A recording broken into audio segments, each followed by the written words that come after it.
This material is adapted from Cullinane Consulting.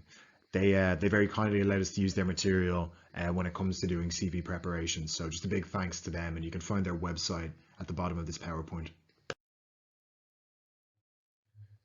So the first question we have to ask is, what is a CV? Well, basically a CV, it stands for Curriculum Vitae, which means course of life. And it's basically a summary of your skills, education, and experience as it applies to a particular role. That's basically it. So now I want you to think about what you would like to see in a curriculum vitae or in a CV. And stop the video now and have a think about what would be the good things you'd like to see in a CV. So now we're going to look at the different aspects of creating a great CV. So the first thing we're going to look at is how you can do research about a company. Then we're going to look at how you can pass the 30-second test. We're going to look at how you can outsmart the robots and these applicant tracking systems. We'll look at how best to present your CV. We're going to look at the ideal length of a CV based on the number of years experience you have. And finally, we're going to look at CV content and how to tailor content for your CV. So when you're tailoring a CV, it's really important that you tailor it to a particular job spec. And by job spec, I mean what's on this page here. So for example, here we have a business development manager job description essentially, or this might be referred to as a job spec as well. And it's really important when you're going through your CV and when you're tailoring it, you make sure that you tailor it towards the requirements of the job. So in this case, you'll see in the education and/or requirements section, the common position requirements will be a bachelor's degree in sales or marketing, a minimum of 5 to 10 years general sales and/or marketing experience. So while you're doing your CV, it's really important you highlight these type of things here. So you would mention that you would have a bachelor's degree in sales, marketing, or a different field, and that you'd have at least 5 or 6 years experience, preferably 10 years experience for this particular role. So while you're doing research, it's really important to look at the values, the products, and the customers and general competitors a company has. Now, the easiest way to do this is to go onto the company website and read about it. But in other cases, it could be as simple as typing in the company name, followed by competitors afterwards to see if any information comes up. But I would also look as well, if you can, if it's a small business, they might not list their competitors, or it might not be initially obvious who their competitors are.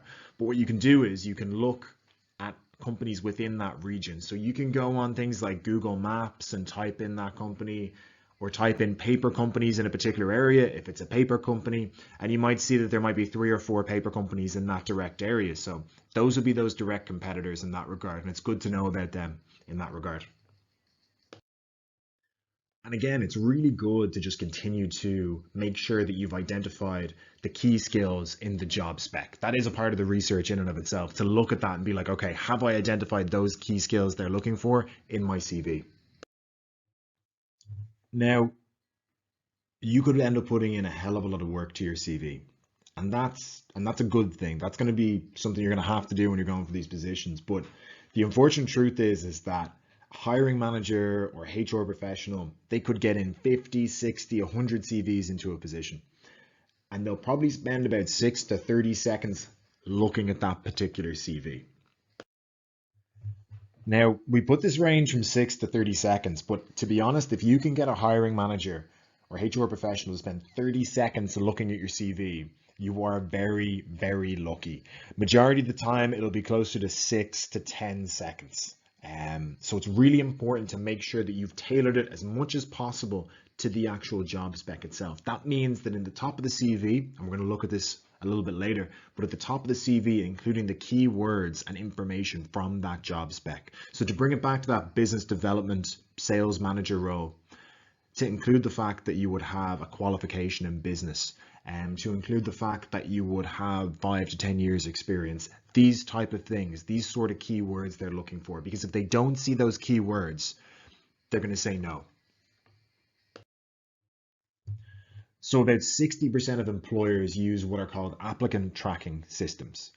And what applicant tracking systems do is they essentially scan CVs for particular keywords. And if those CVs contain those keywords, they'll pass them on, or it'll pass the applicant tracking system test, so to speak. If they don't contain those keywords, it'll filter them out into the no pile. So that's why it's so important in this regard to make sure that you include the keywords from the job spec in your CV. Because the more keywords and things you can include to match it to the job spec, the more likely you're going to pass this applicant tracking system and essentially outsmart the robots. So there are a few general rules regarding the perfect CV length. So what we tend to say to people with less than 3 years experience is to try and keep it to a page if you can. Now, there are exceptions to this. If you've engaged in a lot of further education, or if you have a few different roles where you would move from company to company through internships or through contracting work, then it might be good to go to 2 pages. But in general, we tend to say for people with less than 3 years experience to go for a 1-page CV.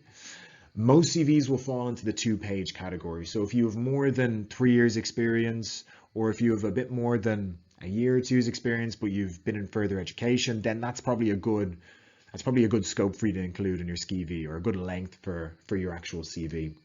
Now, there are some cases where we say that to go for a 3-page CV.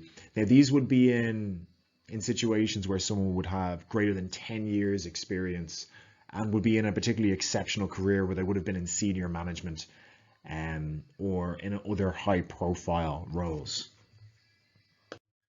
So this is the general format for CVs in this regard that we recommend. So it's a very clear and simple format, this one here. It's using standard A4 white paper. You'll use an appropriate name. Obviously, in this case, we have Joe Blogs just as a placeholder, but you would include appropriate name like Mary Smith or John Smith. You can see here as well that the font isn't particularly unusual. We've used Calibri, which is a very standard font. Everything is roughly in size 11 or 12 in this regard, so it's easy to read. Nothing's too big or too small. Everything is in the same format as well. We haven't shifted format in this CV randomly throughout it. We've made sure the CV is also error-free as well. It's a really, really good point to make sure it's error-free in that regard. And we've also used bullet points as well. What we've also done as well with the CV is we've broken it down into different sections using different letters. So we're going to go through each one of these sections in detail about how you can craft your CV. And to be honest as well, by using these letters in this regard, it allows you to kind of break down a CV into more manageable chunks when you're completing one. Because if you don't have a CV, the thought of doing a CV might feel particularly intimidating or particularly arduous task. But the fact that we've broken it down to letters means hopefully it'll be a bit more manageable for you. And you might say on one day, okay, I'm going to get sections A, B, and C done. Or another day you might say, okay, I'm just going to work on section D. Or I'm going to get G and H done in this regard. So it allows you to tailor it towards that. So this section is nice and easy to get done. This is basically just your contact details. So here you're going to include your name, your address, your email. And what's good to include sometimes, if you have it, is your LinkedIn profile. Now, we're not going to talk about LinkedIn in this particular video section. We'll have another video for LinkedIn on how to create a profile at a future date. But for the moment, these are the main things to include here. Basically just contact information for you as well as your name. So the next section is called your personal profile section. And it's basically 3 to 4 main selling points for a particular role. Now you can expand on this from 3 or 4 if it's a particularly lengthy job spec, or if it's a job spec that requires a lot of skills or abilities. So basically what you want to do here is you want to have 3 to 4 main selling points and then maybe 1 or 2 achievements. So we can see here that this person has put in an experienced manager with a proven ability to motivate staff and teams to achieve a high standard of customer service. And as well as that, they've listed a couple of their achievements down the bottom. So they mention here, while managing Universe Motoring School, our pupils consistently achieved a driver test pass rate of over 70%, and the school was voted Acme Insurance Driving School of the Year in 2016, 17, and 18. So it's really good because the first part lists the kind of main selling points, and then it includes an achievement down the bottom here, which is really, really good. And it's relevant. It's an achievement that's relevant to the particular role. So the next section of the CV that is good to look at are the key skills. So what's really handy about the key skills is that it allows you to really highlight your relevant skills to a particular role. So again, always make sure you map this to the job spec, but there's three general types of skills we can talk about here. So the first one are in relation to technical skills. So this could be around Excel, or if you have a specific skill around some particular area, for example, as well, forklift driving, that would be considered a technical skill. Then there are employability skills. So these would be things like leadership, teamwork, and communication. And then finally, we have personal attributes. So being reliable, being creative, these type of things. So when you're doing your key skills, and you'll notice this in the job spec itself, you'll see a combination of technical employability skills and personal attributes. So try and craft them into your key skills, all three of those particular areas. So the next section is around employment. So the first thing to say about employment is it's really good to take your most recent position and work backwards from that, because that's the one that's going to be most relevant to you at this point in time. One thing I would say about positions as well, if you have extensive experience and you did, let's just say, a job from a while ago that isn't relevant to your current role, it might not be best to actually include that in that regard. So for example, this might be, let's just say you're an engineer, an IT consultant, and let's just say during college you worked in a shop, for example, 10 hours a week or 12 hours a week.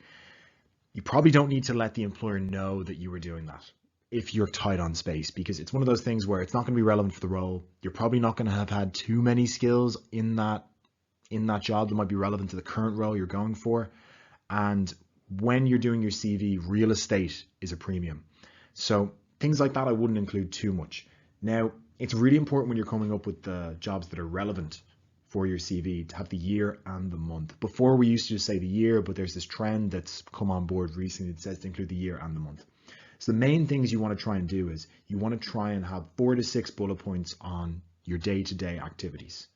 And when you're coming up with these day-to-day activities, try and use different words, different action words. So for example, instead of just say worked or did this, try and use action words like managed or matched or achieved, these type of words, more active words and less passive ones. And finally as well, if you can have 1 or 2 achievements of what you did while you were in the role. So this might have been something around a big sale you completed, or it could have been a new policy you introduced. It's really, really good to have 1 or 2 of those things for the role itself.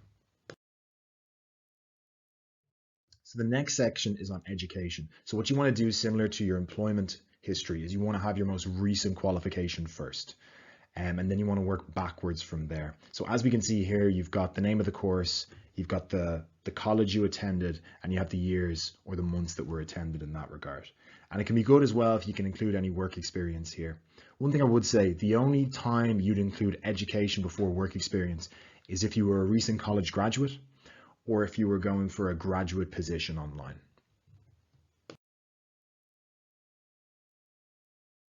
The next section to talk about is training and development. So training and development is slightly different from education. This could have been day-long courses or short courses that you did, or particular certificates that you completed that might not necessarily be third level or further education. So it's really good in this regards to just, similar to the education part, show the relevant training and put the name of the course, the qualification, the awarding body, and the date completed. And finally, the last part is on references. So one thing we would say is don't include references available upon request, because first of all, it's using up prime real estate on your CV. And second of all, because everyone puts references available on request.